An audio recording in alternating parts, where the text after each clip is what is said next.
Football খেলা দেখি তারা আমরা বিভিন্ন ডার্বি দেখেছি, যেরকম স্পেনে আমরা দেখেছি রিয়াল মাদ্রিদ ভার্সেস বার্সেলোনা, দা এল ক্লাসিকো, যেরকম আর্জেন্টিনায় আমরা দেখতে পারি Boca Juniors versus river plate, কিংবা আমরা স্কটল্যান্ডে দেখতে পারি রেঞ্জার্স ভার্সেস সেল্টিক। আমাদের নিজের দেশেও কিন্তু এমন কিছু আছে, সেটা হলো গিয়ে কলকাতার বুকে এক শহর, দুই রং, দুই ইতিহাস এবং দুই আবেগ। এটা আমাদের বুঝতে হবে, এটাই কিন্তু আমাদের, হ্যাঁ এটাই আমাদের কলকাতার ডার্বি।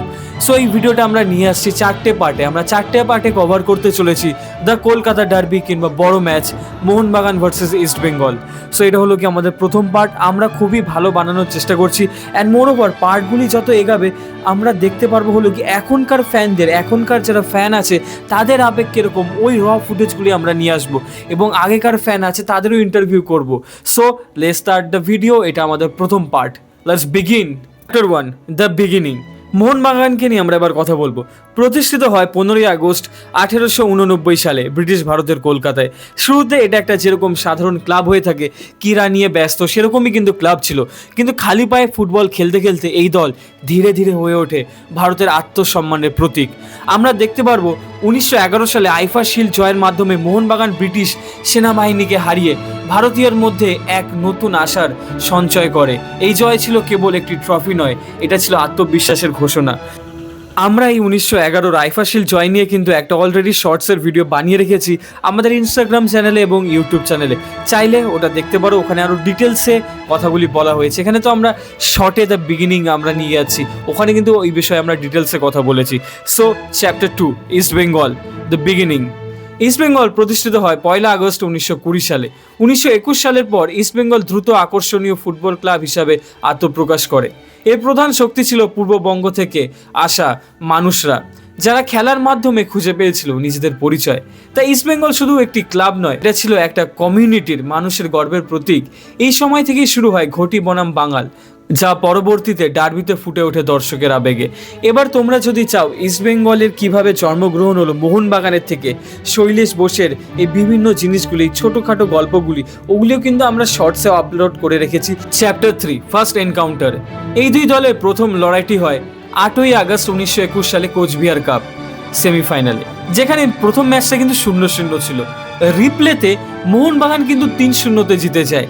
এবার আমরা যদি, তোমরা এখন ভাবো প্রথম ম্যাচটা তো অনেকে 1925 বলে, কিন্তু আমরা কেন 1921 বলছি? এই ভিডিওটা করার সময় আমরা কিন্তু প্রত্যেকটা জার্নাল থেকে, উইকিপিডিয়া থেকে, ক্লাবের রেকর্ডস থেকে প্রত্যেকটা কভার করে এই ভিডিওটা আমরা বানিয়েছি। প্রথমে আনঅফিসিয়াল ম্যাচ কিন্তু 1921 সালেই হয়েছিল, ফার্স্ট অফিসিয়াল ম্যাচ 1925 সালে হয়। আমরা ওটাই দেখতে পারবো যে 18ই মে 1925 সালে প্রথম অফিসিয়াল ম্যাচ হয়, যেখানে কিন্তু ইস্টবেঙ্গল মোহনবাগানকে 1-0 হারিয়ে দেয়। এটাই প্রথম অফিসিয়াল ডার্বি ছিল, যেখানে কিন্তু ইস্টবেঙ্গল জিতে গেছিল। ডার্বি দ্রুত কলকাতার সবচেয়ে বড় খেলায় পরিণত হয়। 1930 থেকে 40 দশকে লিগ ও শিল্ড টাইটেল নিয়ে দুই দলের মধ্যে প্রতিদ্বন্দ্বিতা আরও তীব্র হয়ে ওঠে। শুধু কিন্তু এটা মাঠের ভিতরে তীব্র হয়ে ওঠে না, মাঠের বাইরেও কিন্তু তীব্র হয়ে ওঠে। আমরা দেখতে পারবো ঘটি ভার্সেস বাঙালের লড়াইটা।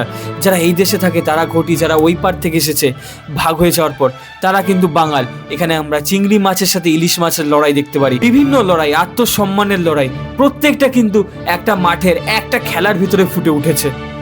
এই দৈরত্যকে একটি সংস্কৃতি হিসেবে প্রতিষ্ঠা করে। সেই সময় ইডেন গার্ডেন্স এবং পরবর্তীকালে সল্টলেক স্টেডিয়ামে বিপুল সমর্থক ম্যাচ দেখতে আসে। এখনও কিন্তু লাখে লাখে ম্যাচ দেখতে আসে। আমরা দেখতে পারবো মাঠের বাইরে লোকজন থাকে, টিভি স্ক্রিনে লোকজন থাকে, চায়ের দোকানে লোকজন থাকে, মাঠের ভিতরে তো লাখ লাখ লোকজন থাকে। এটা কিন্তু আবেগ, এটাই উত্তেজনা। এটাই ছিল কলকাতার ডার্বির সূচনা, শুরু থেকে প্রথম লড়াই পর্যন্ত। কিন্তু এই আবেগ সবসময় রঙিন গল্পে মিশে থাকতো না। একটা দিন আসে যা কলকাতা ও ভারতীয় ফুটবলের ইতিহাসে এক কালো অধ্যায় হিসাবে লেখা হয়, 16ই আগস্ট 1980, যেখানে একটি ম্যাচের ভিড় ও উত্তেজনা দুর্ঘটনায় পরিণত হয়। এই সেই ঘটনা যা ফুটবলকে শোক ও স্মৃতিতে শির করে দেয়। পরবর্তী পর্বে জেনে নেব এই ঘটনার বিস্তারিত গল্প। ভিডিওটা আমরা খুবই শর্ট এবং ক্রিস্প করেছি। আর মোহনবাগানের 1911 শর্টস আমরা ডিটেলসে ভিডিও করা আছে, দেখতে পারো। ইস্টবেঙ্গলের কীভাবে অরিজিন হলো সেটাও ভিডিও করা আছে, ওখানে গিয়ে চেক আউট করে দিতে পারো। আমরা এটা শর্ট করেছি কারণ আমরা দেখতে চাই মানুষ এটাই কীরকম উচ্ছ্বাস দেখায়, কি করে, সেই হিসাবে আমরা পরের পার্টটাকে আরও বড় করতে পারবো, আরও ডিটেলসে কভার করতে পারবো। কেন আমরা যেটা বলছিলাম, আমরা অলরেডি প্রত্যেকটা জার্নাল থেকে চালু করে, উইকিপিডিয়া থেকে চালু করে, ক্লাবের রেকর্ডস থেকে চালু করে প্রত্যেকটা কিন্তু আমরা ঘেটে দেখেছি। তারপরে আমরা স্ক্রিপ্ট বানিয়েছি, অলরেডি আমাদের 4টে পার্টের স্ক্রিপ্ট বানানো আছে। প্রথম পার্টটাই আমরা শর্ট বানিয়েছি, এখন দেখা যাক কীরকম রেসপন্স আসে, তার হিসাবে হবে। So bye for now, second part আমরা অবশ্যই নিয়ে আসবো। সেকেন্ড পার্টটা হিট হলে আমরা থার্ড পার্ট নিয়ে আসবো, যেখানে কিন্তু থার্ড পার্টটা আসতে দেরি হবে, কেন ওটা ডার্বির দিন শ্যুট হবে, লোকজনের সব ইন্টারভিউ হবে, তারপরে আসবে। So bye for now.